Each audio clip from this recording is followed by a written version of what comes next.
When I read the asinine remarks of these cheap lawyers, I'm fully confident that they possess unparalleled mediocrity.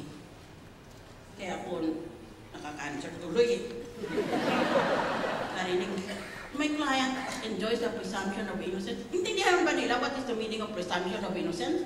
Ibig mo sabihin, we have to stop our mind from working until after the final verdict for years and years? Ganon ba yun? Ano pinagsasabi nito mga abogado ito? Let me emphasize that the most basic defense, even in the charge of the most egregious corruption, is the presumption of innocence. This legal phrase means simply that the burden of proof is on the prosecutor. That's all that it means. You are not required to presume a person innocent until the very day that judgment is promulgated against him. It is a judgment of conviction. What are they saying? That you will suspend our rights to make up our own minds? Na ganyan ang mga ebidensyang pinapalabas? Ganito yon. There is a basic distinction in criminal law between a presumption of law on the one hand and a presumption of fact on the other hand. A presumption of law can be rebutted by the facts. So the presumption of innocence is not being rebutted almost every single day by all forms of media, including social media. At meron silang mga hawak, may litrato sila, may mga quotation sila from eyewitnesses, and all other forms of evidence under the rules. And a presumption of fact is different from presumption of law. A presumption of law can be rebutted by the facts.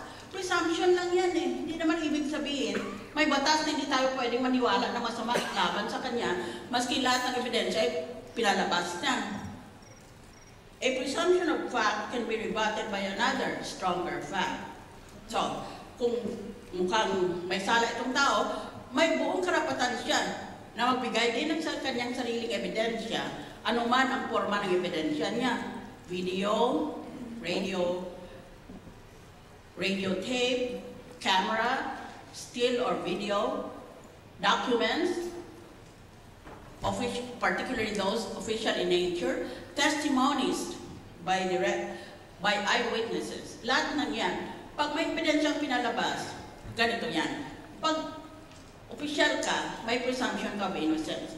Pag may ebidensya na pinalabas, the presumption of evidence, the presumption of innocence is now overcome by the evidence. Kaya, ikaw magbigay ka naman ng ebidensya mo para ngayon pantay sa harap ng publiko. Eh, kung sagot mo, ayaw kong sagutin yan.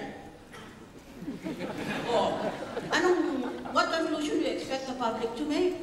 Gusto mong public official? Then you subject yourself to all the trials and tribulations of being a public officer. Because a public official should not be thin-skinned. With the facts as reported by the media, even accounting for inaccuracies that are not based on malice but on the nature of the news cycle. Maaaring makamali ang media, pero karamihan hindi yan makamali dahil sa mali siya, kung hindi, nagmamadali lang sila palagi. The persons accused have lost the presumption of innocence. I will not presume those guys innocent if they appear before me in court. Na-expose na ako sa media eh. Ang ginantay ko na lang, anong sagot mo na factual and evidentiary in nature instead of name-calling?